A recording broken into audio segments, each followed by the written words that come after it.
இந்த மனுஷனை இப்படி பாக்குறதுக்கே கஷ்டமா இருக்குங்க. ஒரு காலத்துல எப்படி இருந்தவரு ரீசெண்டா ரொம்பவே பாப்புலரா இருக்கக்கூடிய இந்த ஸ்டிக் கேம் ஜாக்கி சான் விளையாடுற வீடியோ பார்த்தேன். அந்த கேம் உடைய கான்செப்ட் என்னன்னா ரொம்ப சிம்பிள் தான். ரேண்டமா ஸ்டிக்ஸ் கீழே விழும், நம்ம அதை பிடிக்கணும். ஆனா அந்த வீடியோல மனுஷனால ஒரு ஸ்டிக்க கூட பிடிக்க முடியல. ஒரு காலத்துல இந்த மனுஷன் எப்படி இருந்தாருல்ல, பிலிம் இண்டஸ்ட்ரியிலேயே மனுஷன் பண்ணாத ஸ்டண்ட் ஒண்ணு இல்லவே இல்ல. ரொம்பவே ஆபத்தான ஸ்டண்ட்ஸ் அவரே கொரியோகிராஃப் பண்ணி அதை பெர்ஃபார்மும் பண்ணுவாரு.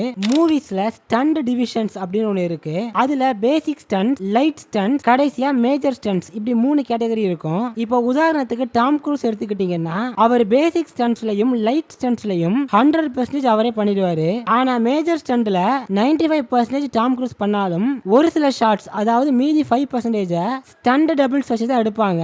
ஆனா லெஜெண்ட் ஜாக்கி சான் இந்த மனுஷன் அந்த 3 கேட்டகரியில 100%. தன்னுடைய படத்துல ஒரு சீன்ல கூட ஸ்டண்ட் டபுள் யூஸ் பண்ணதில்ல. மனுஷனோட ரிஃப்ளெக்ஸ் அவரை விட்டு போனதை நினைச்சு கொஞ்சம் சோகமா இருந்தாலும் மனுஷன் ஹெல்த்தியா தான் இருக்காரு. அதை பார்க்கறப்ப கொஞ்சம் ஹாப்பியா இருக்கு. அண்ட் இதை பத்தி எல்லாம் யோசிக்கிறப்ப தான் நம்மளுடைய சைல்ட்ஹுட் எவ்வளவு நல்லா இருந்தது அப்படிங்கிறது புரியுது.